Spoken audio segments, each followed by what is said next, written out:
everyone, it's Deja Yetmir from CrochetEverAfter.com, and right now I'm going to show you how to double crochet into your foundation chain.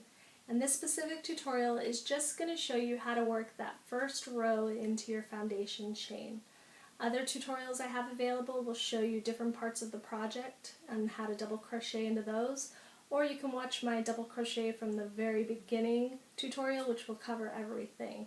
But if you're learning from a friend or a book and you're not sure where to place your hook when working into the foundation chain, this tutorial is going to show you just how to do that. So let's get started.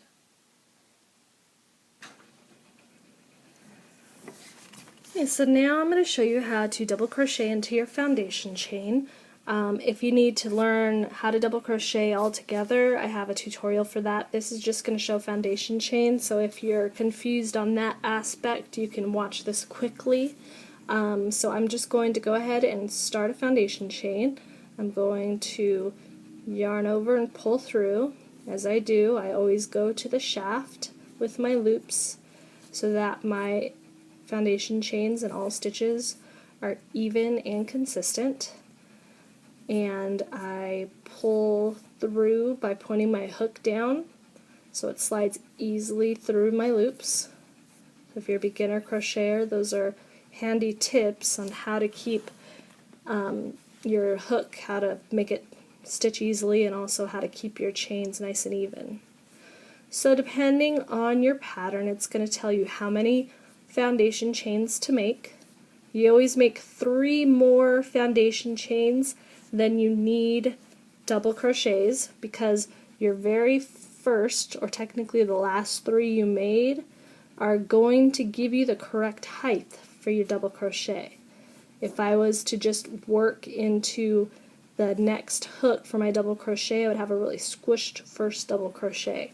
So you always have a chain of 3 to create the correct height. So when you're reading your pattern, when you work into your foundation chain, it's either going to say, beginning in the 4th chain from your hook, double crochet across, or it'll just say double crochet in the 4th chain from your hook. There's a few different ways it's written. All that means is you are going to yarn over and count back from this loop on your hook. This loop is a working loop, so it doesn't count as a chain. You find the first chain underneath, and they look like stacked V's. So count 4 V's. You have 1, 2, 3, and here's my 4th. So that's the stitch that I want to double crochet into. You can choose where you want to enter your hook. You can either enter it just in this back loop. You can try to go under both loops like this. This one's the most difficult, trying to get it through both. You can go through the bottom bump, which are these little dashes that you can see running along the bottom, or you can go through the back and bottom bump. It's completely up to you. I like to go just in the back loop. It's the fastest and easiest for me, and usually I'm either seaming my project or putting an edging on it, so this bottom 2 stitches that I don't work into, I end up working into them in the end usually. So it's not important how they look to me. If it's important how the bottom looks, I will usually take the time and go through my bottom bump, because it'll give me a nice V stitch along the bottom of my edge. So if you're making maybe just a rectangular double crochet scarf, you work into that bottom bump and you'll have a nice edge along the bottom. But if you're putting fringe on it, it won't matter. You won't see it. So let's begin our double crochets. So I yarn over and I count my 4, so 1, 2, 3, and 4, and I insert my hook into the loop and I yarn over, or I call layover, this first stitch, because it's just kind of a laying over the yarn to catch it on my hook. Then I'm going to pull up that loop, and I always put all my loops on my shaft to keep them consistent. And then for a double crochet, you yarn over and you only go through the first 2 loops. So you pull through those first 2, and you have 2 more left on your hook. Then to finish your double crochet, you yarn over and you pull through the next 2. So now I've created 2 double crochets. And you're saying, no, you only did 1. Well, when you do double crochets and above, most times you're going to count the first chain 3 of any row as a double crochet.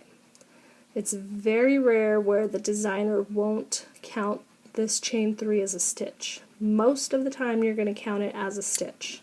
If you're not sure, you might have to look at your stitch count to see if they're adding it, if they don't tell you specifically if it counts or not. I usually count it as a stitch in my patterns, so I'm just going to do it that way for this tutorial. So I'm going to create my next double crochet by yarning over. You always yarn over once for a double crochet before you insert anything into a stitch. So now I'm going to insert into my next loop, yarn over, and pull up my loop. And notice that I keep my loop the size of my shaft. I don't pull them all up loose and tall. You're kind of working diagonal. You're going to diagonally bring it up, yarn over, and diagonally bring it up. And then it's going to give you the nice twist. If I just pulled them all up tall and brought them over, it's going to create a really large stitch. So if you're crocheting and your gauge is normally really large for a double crochet, that might be why. You want to keep your loops the same size as your shaft. So push them to your shaft, get enough tension that your loops are the size of your shaft, and then you're working diagonally, pulling them upwards.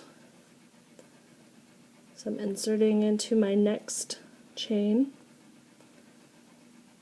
pulling up.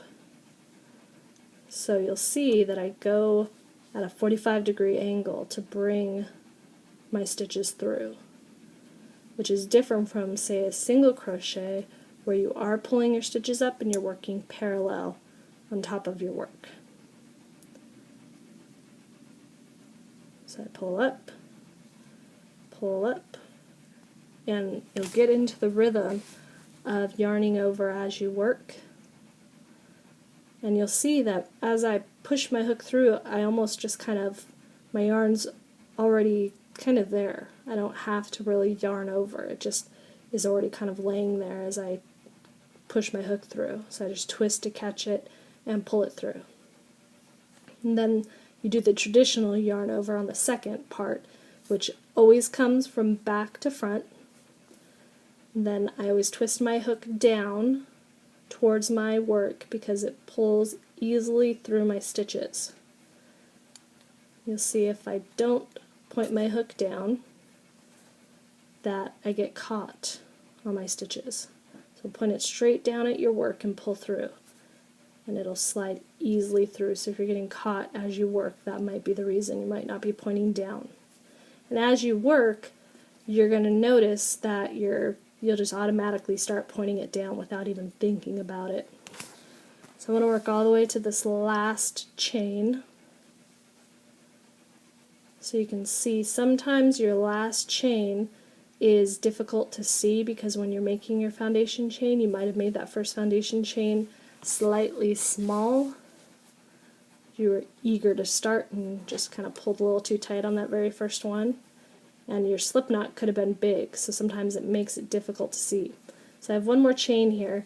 If I wasn't sure, what I would do is I would stop and count how many V's I have to see how many stitches I've made so far. So we'll do that anyways. We don't count the one that's on our hook, even though it looks like a V. That's just our working loop. We have 1, 2, 3, 4, 5, 6, 7, 8, 9, 10, 11, 12, and then 13 for my chain 3. So there should be 14 double crochets, and I only have 13. So I'm going to work into that last one. Oops. To create my 14th double crochet. Now my foundation chain and first row of double crochets is complete.